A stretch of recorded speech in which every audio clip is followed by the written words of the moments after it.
सभी देशों में बुलावा गया, गया कि नहीं? सब देश में बुलावा गया, तभी तो सभी राजा स्वयंवर में उपस्थित थे। तो अयोध्या में बुलावा नहीं गया होगा, तभी तो राम जी विश्वामित्र के साथ गए। तो जनक जी ने राम जी को बुलाया क्यों नहीं, ये बताओ आप फिर। अब इतने बड़े अयोध्या के दशरथ चक्रवर्ती, यानी बाकी लोग तो वहां जो भी थे राजा थे, ये तो स्वयं चक्रवर्ती हैं दशरथ, इंद्र को विजय किए हुए हैं, बहुत बड़े। कैकेयी ने जब रथ में चल के इंद्र के साथ दशरथ का युद्ध हुआ, तब इंद्र को जीते, तभी तो कैकेयी को बोला कि तू रथ चला के मेरे को विजय दिलाई, 2 वरदान मांग ले। तभी तो कैकेयी ने बोला अभी नहीं, समय आने पर मांगूंगी। तो जो इंद्र को विजय करने वाले दशरथ जी के देश से बुलावा नहीं किया जनक जी ने, बाकी लोगों को कैसे बुला लिया भाई, ये बताओ, आप बताओ। कभी सोचा नहीं होगा ये बात, कभी किसी कथा में ये बात आती नहीं है कि भाई सब जगह बुलावा गया। रावण भी तो आया था, लंका तक पहुंच गई आमंत्रण, अयोध्या तक क्यों नहीं पहुंचा? अयोध्या मिथिला कितनी दूर है, आप जाओ अयोध्या, पास में ही आपको मिथिला देखने मिलेगी, बहुत दूर नहीं है, यही यूपी के ही सभी गांव हैं, आप देख के आओ कितना दूर है। फिर क्यों नहीं हुआ? आज एक लोक कथा आपको सुनाऊं कि क्यों नहीं बुलाया जनक जी ने। ये कथा रामायण में नहीं है, तुलसीदास जी ने नहीं लिखी, लेकिन कभी जिज्ञासा आती है तो पुराने किताब देखने पड़ते हैं ना कि जनक जी ने पूरे धरती के सभी राजा को बुलाया।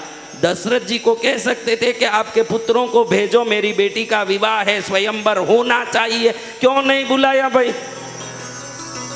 नहीं बुलाया, तभी तो विश्वामित्र के साथ पहुंचे तो जनक जी ने कहा कि आप ले आए, धन्य भाग मेरा। हुआ कि नहीं? एक बार ऐसा हुआ कि ऐसे जो जवान लड़के बैठे हैं ना, और इनको देखो, इनकी जवानी में और शादी हो जाए तो अलग ही शाइनिंग आता है मुंह पर। ऐसा ही एक नया लड़का, जैसी शादी हुई और थोड़े दिन में ससुराल गई, सावन के महीने में पत्नी, तो उसको लेने के लिए ससुराल जा रहा था। अब सज धज के जाएगा। मैंने एक बात जरूर देखा है, इसमें कोई बूढ़े हों, उनके सास ससुर मर भी गए हों, अभी साला भी गया हो, उसका बेटा ही बाकी हो, फिर भी ये उनको मिलने जाएंगे तो उस दिन जरूर शेविंग वेविंग करके कुछ चमक के ही जाएंगे ये बूढ़े भी, क्योंकि मैं ससुराल जा रहा हूँ। ये एक इनको रहता है दिमाग में कि मैं ससुराल जा रहा हूँ, थोड़ा नाक ऊंचा करके ही जाते हैं कि नहीं? आप ही बोलो जो उम्र वाले बैठे हैं, भाई मैं ससुराल जा रहा हूँ। उस दिन तो ये देखो कितनी दाढ़ी लगा के बैठे हैं, इनको मालूम है कथा में जा रहा हूँ, दाढ़ी रहेगी, जितना भगत गिनाऊंगा, ससुराल जाऊंगा तो जितना दाढ़ी निकलेगी जमाई गिनाऊंगा, दोनों बात इनको पता है। सत्य वचन। हाँ, तो ये जा रहा था तो देखा कि घड़ी घड़ी देख रहा था, कपड़े तो बढ़िया हैं, ठन ठन है, कहीं बीच में कोई प्रकार का दाग धब्बा नहीं है, चेहरा भी सुंदर है, गहने अंगूठी पहने हुए थे, बड़े ठाठ से जा रहा था, क्योंकि पहली बार ससुराल जा रहा था। पहली बार कहाँ जा रहा था? ससुराल। तो देखा रास्ते में, पूरे रास्ते के बीचों बीच कीचड़ भरा हुआ है। क्या भरा हुआ है? कीचड़। इस कीचड़ में पैर लगाऊंगा तो जरूर मेरा पैजामा, मेरा कपड़ा सब कीचड़ उछलने से खराब हो जाएगा।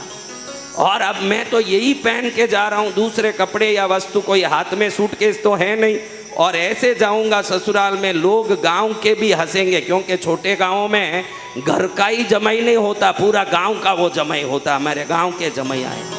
दिल्ली में तो पड़ोसी को भी पड़ोसी कौन है मालूम नहीं पड़ता। दिल्ली के बड़े बंगलों में जो रहते हैं, गांव की जमाई तो दूर, पड़ोस में हम पूछे कि भाई मुन्ना लाल जी यहीं रहते हैं क्या, हमको पता नहीं कौन पास में रहते हैं, आप ही पूछ लीजिए। जिसको पड़ोसी का भी पता नहीं होगा, उसको परमात्मा का पता लगना तो बहुत ही मुश्किल है। फिर कब पता लगेगा राम जाने, उसको परमात्मा का पता कब लगेगा जिसको पड़ोसी का पता नहीं। उसको पता लगाने की रुचि नहीं, धन का घमंड आया है। क्या आया है? धन का घमंड। हाँ, बहुत अच्छा है कि छोटे गाँवों में जाओ, देखो छोटे गाँवों में कुत्ते आवारे घूम रहे हैं। छोटे गांवों में जाओ, आज भी हम छोटे गांवों में कथा करने जाते हैं, कुत्ते आवारे घूम रहे हैं, गायों को घर में बांध के तिलक लगा के घास डाल के पूजे जा रहे हैं। दिल्ली में देखता हूँ गायें आवारी घूम रही है ना, कुत्तों को घर में रख के हलवा खिला रहे हैं लोग। हे राम, यही बड़े गांव हैं। अब देखिए, मैं आपको बता रहा था, क्या बोल रहा था, बोलिए देखता हूं क्या कहानी बता रहा था। कीचड़ भरा हुआ, क्या भरा हुआ है? कीचड़। अब पैर रखूंगा तो क्या हो जाएगा महाराज? कपड़े खराब हो कपड़े खराब हो जाएंगे। कपड़े खराब हो जाए क्या करूं? देखा उस कीचड़ में ये गाय धंस गई है। क्या हो गई? गाय धंस गई। पूरे मुंह तक कीचड़ आ गया। अभी वो मरने वाली, क्योंकि सांस लेने तो कोई बाहर है नहीं, नाक यहाँ धंस गई, मरने वाली है। लेकिन जिंदी है ये, उसके हिलन चलन से मालूम पड़ रहा है, थोड़ा हिल रहा है, लेकिन मरने वाला ही है। इसने सोचा कि ये तो मरेगी, थोड़ी देर में तो धंस जाएगी, मरेगी, तो कम से कम इस पर चढ़ के जाऊंगा तो मैं कीचड़ से तो बच जाऊंगा। ध्यान रखना, अपने जीवन में अपनी सुरक्षा करना अपना धर्म है, लेकिन हरदम इस कथा से आप याद रखना, स्व सुरक्षा के चक्कर में दूसरों का अहित नहीं होना चाहिए, वही सच्चा सुरक्षा। अब स्वयं की सुरक्षा करो, जो वस्तु की अहित हो जाए फिर वो सुरक्षा नहीं है। हाँ? वो सुरक्षा ही सुरक्षा नहीं है, ये सुरक्षा एक असुरक्षा। अब इसने सोचा भाई मैं पहले ससुराल जा रहा हूँ और कहीं कपड़े खराब ना हो, इससे अच्छे इस गाय पर पैर रख के लांगूंगा तो अगला पैर सीधा बाहर गिरेगा तो कीचड़ से बच जाऊंगा। इसलिए उधर से जोर से गाय पर कूदा, जो थोड़ा बहुत प्राण था उसमें, इसके कूदने से पूरी मर गई वो गाय। और मरने के पहले गाय को गुस्सा भी आ गया। उसने बोला, देख तू अपनी पत्नी को देखने के चक्कर में मेरा प्राण निकालता है, तू या तो जिसको देखने जा रहा उसको देख नहीं पाएगा, अगर देख लिया तो वो तुझे देख नहीं पाएगी, ये मेरा श्राप है। गाय ने क्या दे दिया? श्राप दे दिया। क्या दे दिया? बोलो अभी इस संसार में देव श्राप, क्या श्राप? देवताओं का श्राप, पितृ श्राप, क्या श्राप? गुरु श्राप। पितृ श्राप यानी माता पिता दादा दादी नाना नानी, आप कोई मालूम नहीं होगा, आपका कोई काम नहीं हो रहा, हर काम में नुकसान हो रहा है, कोई पूर्वजों का दिया श्राप आज तक भी काम कर सकता है, हो सकता है। हम कितना भी कहीं प्रयास करें, देखो हम जब नमक बेचने जाते हैं तभी बरसात आता है, नमक गल जाता है। जब आटा बेचने जाते हैं तूफान आता है, आटा उड़ जाता है। ये कैसे होता है? एक आदमी मिट्टी में हाथ डालता है, सोना हो जाता है। एक आदमी सोने में हाथ डालता, कंगाल हो जाता है। तो कई बार श्राप काम करता है। क्या काम करता है? श्राप।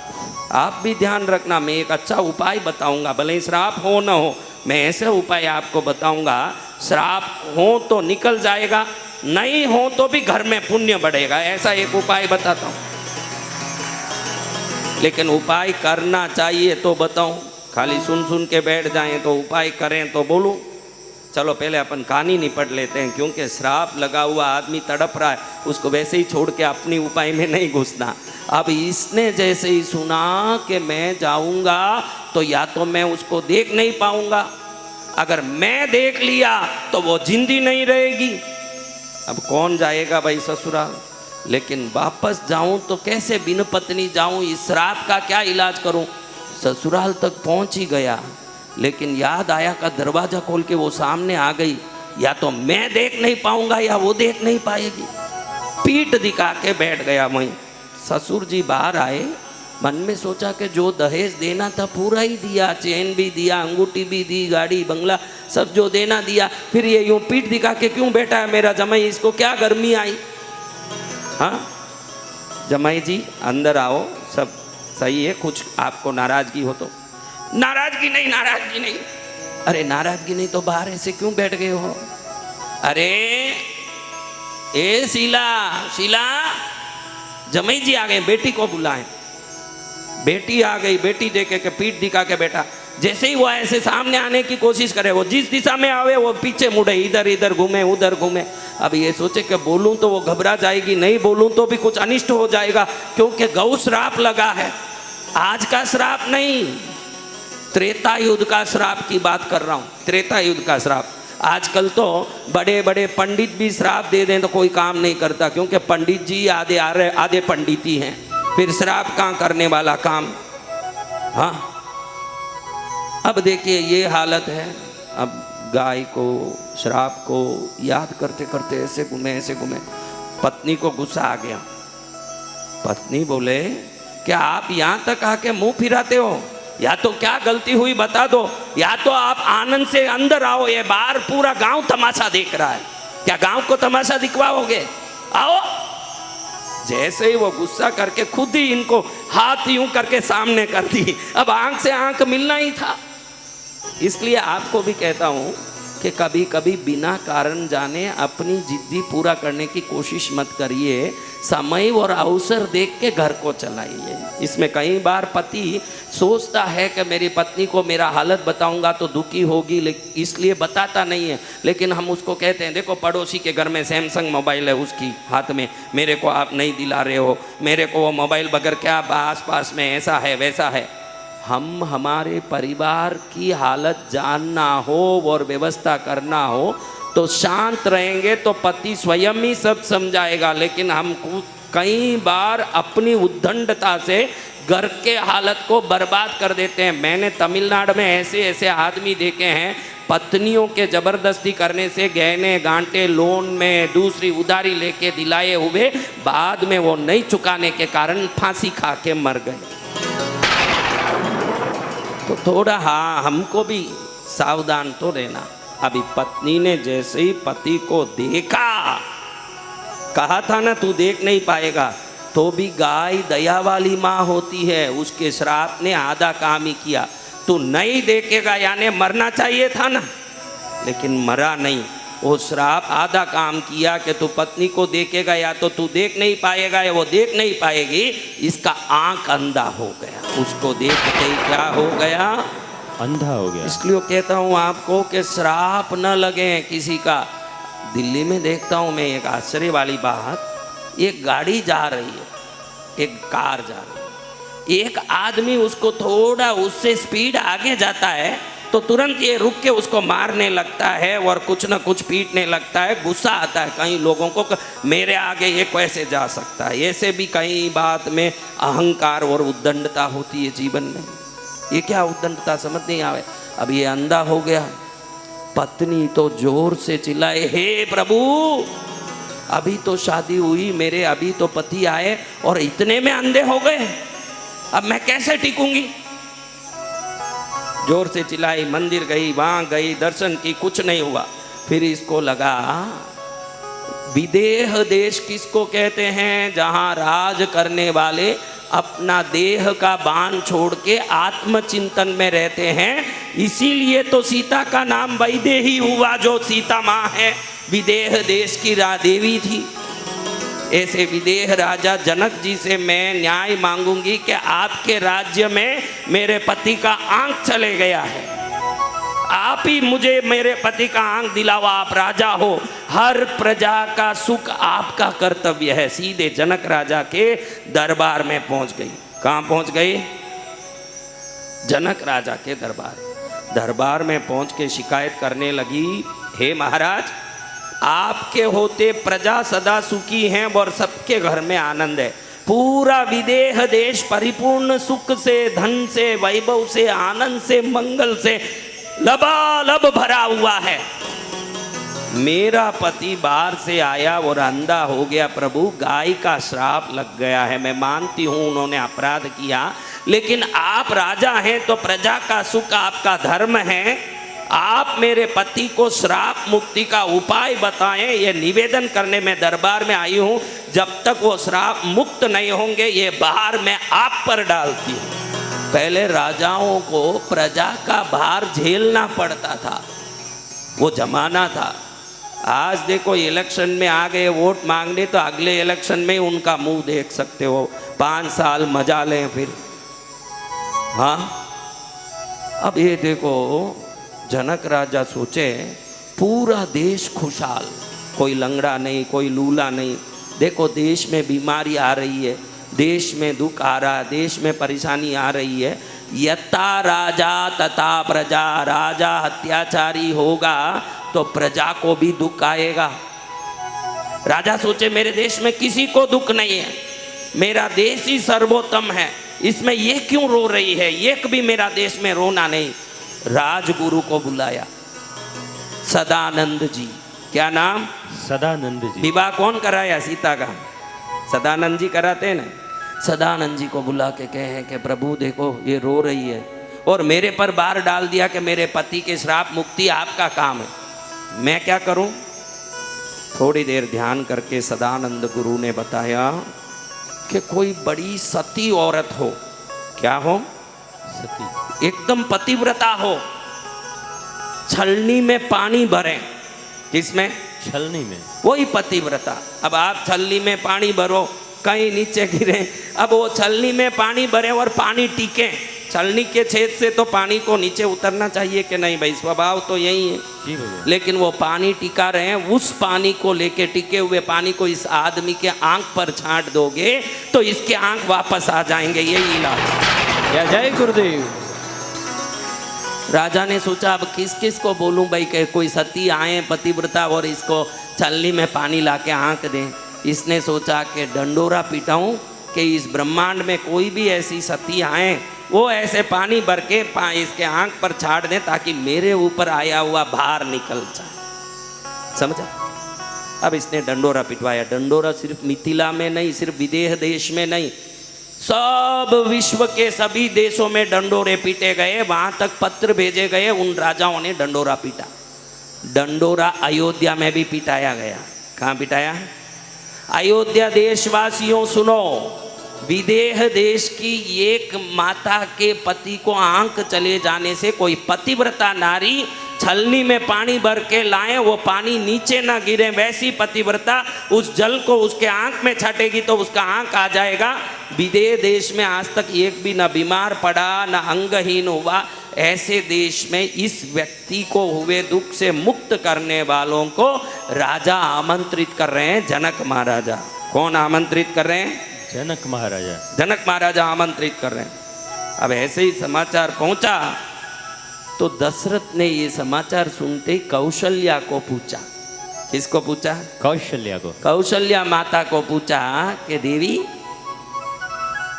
ऐसी कितनी पतिव्रताएं अपने इस राजमहल में हैं जो पानी लेके छलनी में खड़ी हो न पानी छेद से नीचे नहीं उतरे, वो कौन कौन है? किसने किससे पूछा? बोलो किसने किससे पूछा? दशरथ राजा ने कौशल्या माँ से पूछा। कौशल्या माँ पूछी, ये क्या पूछ रहे हो राजन?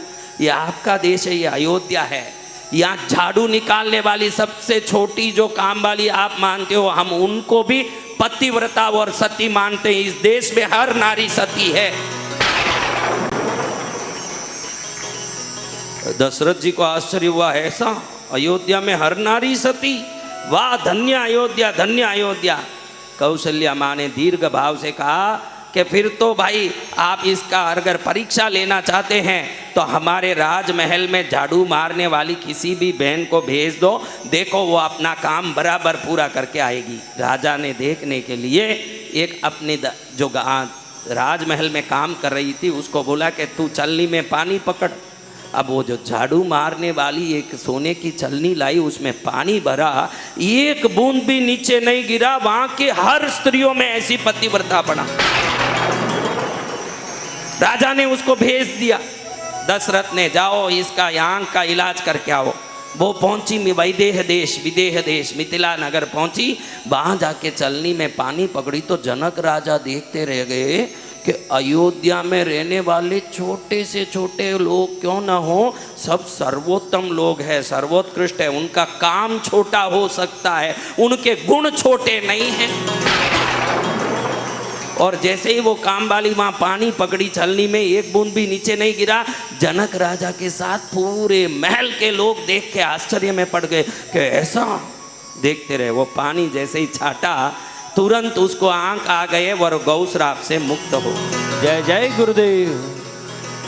तब जाके दशरथ राजा विचार करें कि अब सीता का स्वयंवर करना है। किसका करना है? सीता का। सब देश के राजाओं को, राजकुमारों को बुलाना है कि नहीं? जी गुरुदेव। फिर अयोध्या का याद आया कि जहाँ की हर स्त्री पतिव्रता है तो जहाँ का हर पुरुष भी वीर होगा। कोई भी आके शिव धनुष तोड़ दिया तो जरूरी नहीं कि राजकुमार होगा, वहाँ का झाड़ू मारने वाले में भी इतना पावर होगा। तो उस देश में किसी को भेजना नहीं निमंत्रण के लिए, वो एक देश रुक मेरे से बुलावे से रुका। वो एक देश में किसी को नहीं भेजेंगे, क्योंकि भेजेंगे वो ऐसा देश दिख रहा है जहाँ बड़ी बड़ी तपस्विनी नहीं, छोटी गली में झाड़ू मारने वाली भी पतिव्रता रहती है। जब गली में झाड़ू मारने वाली पतिव्रता होगी तो गली में झाड़ू मारने वाला भी बड़ा वीर होगा। फिर वो उसको भेज दिया, कहीं दशरथ राजा ने, वो आके शिव धनुष तोड़ दिया, कहीं मेरी बेटी का हाथ पकड़ने लगेगा तो मेरे लिए मुश्किल होगा। वीरों जाओ, सब जगह आमंत्रण दो, सिर्फ अयोध्या में आमंत्रण नहीं देना, क्योंकि वहाँ के हर प्रजा वीर है और हर स्त्री पतिव्रता है। जय जय गुरुदेव।